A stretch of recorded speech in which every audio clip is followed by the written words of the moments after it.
Hi, my name is Anna.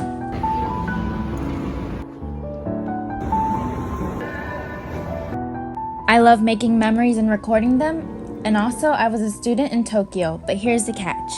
I studied abroad for free. I began vlogging my life as a student in the US a little over a year ago, but I started recording and sharing a little bit more frequently when I moved to Japan in order to have a keepsake of memories. Some of you may know me better from my vlogs at Sophia University, a great school located in Tokyo.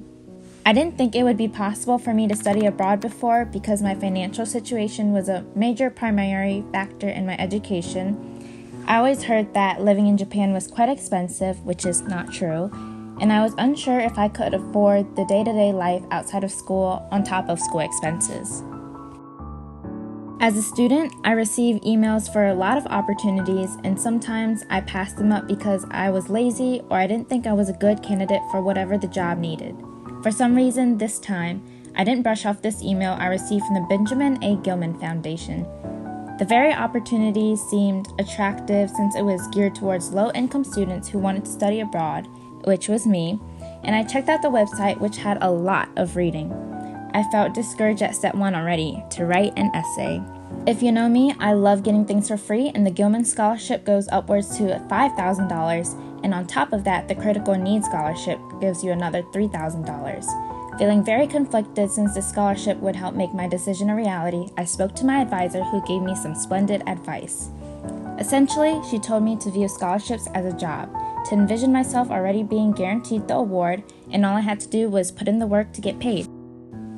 I needed to put in the work if I wanted the outcome, and her advice worked. I spent about a week of winter break fully dedicated to writing essays. I gathered all of the requested materials and I sent my essay off for proofreading. And after submitting, I waited a few anxious months for the result, and fortunately, we do know the outcome of this.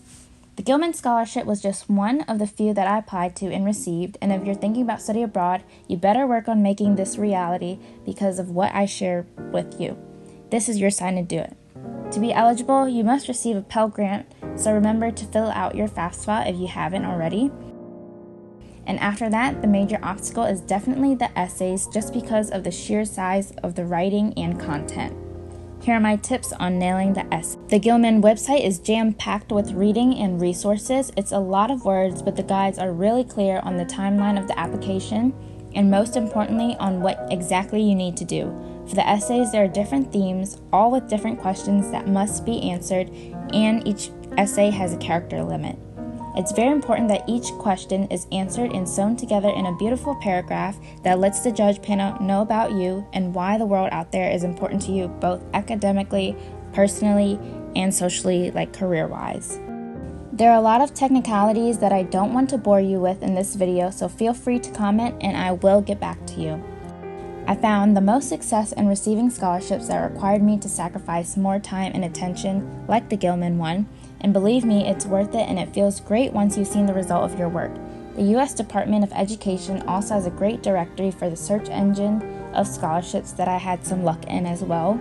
The more specific the scholarship is to you, the better chance you have at being awarded. And to be fully transparent, the Gilman Scholarship is actually a grant that requires a service project that involves educating others on studying abroad through the Gilman program as well.